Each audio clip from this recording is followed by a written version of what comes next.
आगे इसी क्रम में वीडियो ऑन करके हमारे जाने पहचाने सबके प्रिय और छोटे भाई मैं आमंत्रित करना चाहूंगी बिना नाम लिए कि आप भी आए और अपनी प्यारी प्यारी बातें सभी के बीच साझा करें। बहुत बहुत बहुत धन्यवाद दीदी।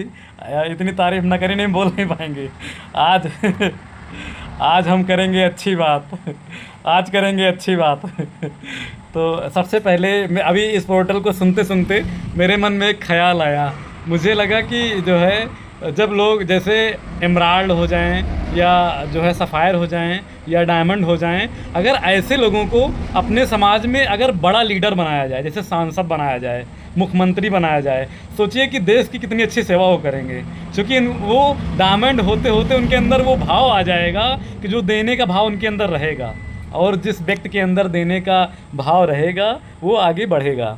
आगे मैं बात करूं, आज सैटरडे है, आज करेंगे अच्छी बात, आज करेंगे अच्छी बात। तो इस क्रम में मैं जैसे दो तरह के लोग होते हैं, एक जॉब करने वाले और जैसे अभी चूँकि जो दौर चल रहा है, जैसे हर चीज़ का एक दौर होता है। चूँकि परिवर्तन जो है वो संसार का नियम है। परिवर्तन ये संसार का नियम है। समय के साथ जो अपने आप को बदलता रहता है, समय के अनुसार जो अपने आप को बदलता रहता है वही आगे बढ़ता है। क्योंकि परिवर्तन संसार का नियम है।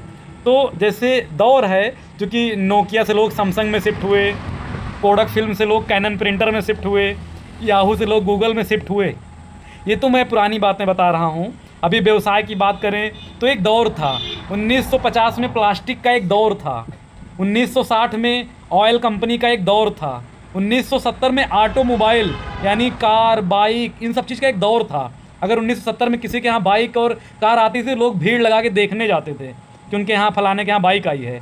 तो ये दौर की बात है। 1980 में एग्रीकल्चर का भी एक दौर था, जब किसी के खेत में ट्रैक्टर पहुंच करके जुताई करता था तो लोग देखते थे, जैसे एक दौर था। तो 1990 में कंप्यूटर का दौर आया। 1990 से लेकर के 2000 तक कंप्यूटर का बहुत अच्छा दौर था। मतलब तब लोग कंप्यूटर नाम से ही समझते थे कि कोई मशीन है लग रहा है। और 2000 में जो दौर आया वो इंटरनेट और टेलीकॉम का आया। जैसे लोग फ़ोन करने के लिए लोग पीसीओ जैसी दुकान खोल के बैठते थे, कोई बाहर रहता था तो पीसीओ से बात करवाते थे। कहने का मतलब एक इंटरनेट और टेलीकॉम का एक दौर आया। तो जो ये प्रेजेंट टाइम का दौर चल रहा है, जैसे मैं 1990 2000 10 साल का जो गैप बता रहा हूँ, तो ये जो प्रेजेंट टाइम का दौर चल रहा है ये वास्तव में एमएलएम का दौर चल रहा है, मल्टी लेवल मार्केटिंग का दौर चल रहा है। इस दौर को हमें आपको समझना होगा, खुद समझना होगा और अपने बच्चों को भी समझाना होगा। अगर नहीं समझाएंगे तो इस दौर में हम पीछे रह जाएंगे। क्योंकि सब चीज़ का एक दौर आता है, और जो दौर को समझेगा और दौर के हिसाब से चलेगा, अपने आप को परिवर्तित करेगा, वही इस संसार में आगे बढ़ेगा। आगे विजय सर ने बहुत अच्छी बात बताई कि आपके अंदर देने का भाव होगा, सेवा भाव रखेंगे तो बहुत आगे बढ़ेंगे। आप किसी के पास प्लान देने जाइए तो ये फ़ायदा मत सोचिए कि प्लान देने आया हूँ तुरंत ज्वाइनिंग लगेगी, 2000 की परचेजिंग हो जाएगी, मेरी यहाँ ये पिन आ जाएगी। कुछ नहीं, नथिंग। मैं देने के भाव से गया हूँ, अपनी बात बताऊँगा, स्वास्थ्य की बात बताऊँगा, एमएलएम की अच्छी अच्छी बातें बताऊँगा। आएगा तो वेलकम, नहीं तो भीड़ कम, आएगा तो बेस्ट, नहीं तो नेक्स्ट। कोई बात नहीं, मेरा काम ही है बताना। आएगा तो बेस्ट है मेरे लिए, नहीं तो मेरे पास और नेक्स्ट नेक्स्ट नेक्स्ट। और आगे मैं अभी कमलेश मैम ने बहुत अच्छी बात कही। जैसे मैं डॉक्टर एपीजे अब्दुल कलाम को मानता हूँ, वैसे ही संसार में मैं मदर टेरेसा को बहुत मानता हूँ। 2015 में 2 महीने मैंने मदर टेरेसा पब्लिक स्कूल में पढ़ाया था। उसके बाद मैंने एक कोचिंग खोला था जिसका नाम रखा था मदर टेरेसा जो है ट्यूशन पॉइंट, मतलब एक नाम मैंने रखा था। मदर टेरेसा की जीवनी में इतना पढ़ लिया था कि मैं उनसे इतना प्रेरित हो गया था कि उनके नाम से मैं एक संस्थान डाला था। अभी मेरे पास उसका पर्चा रखा है।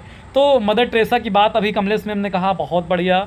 और हमारे गुफरान भाई को इसलिए पहले बुलाया हूँ, वास्तव में वो मंच संचालक हैं और बहुत बढ़िया बोलते हैं। ईश्वर ने उनको वो चीज़ें दी हुई हैं, जैसे वो जेनेटिक है। क्योंकि नाना को भी था, मामा यानी गुफरान मामा ने भी, नाना ने जो दिया वही मामा ने स्वीकार किया, और आज गुफरान मामा अपने पिताजी के दिए हुए संस्कार को आगे बढ़ा रहे हैं। ये बहुत अच्छी बात है। आगे मैं अभी जो लीडरशिप की बात कर रहा था, वास्तव में आरसीएम बिजनेस में अभी गुफरान मामा मुस्लिम है, मैं हिंदू हूँ, यादव हूँ, विजय सर श्रीवास्तव हैं, कोई पासी है, कोई क्या है, इससे कोई मीन्स नहीं है, कोई मतलब नहीं।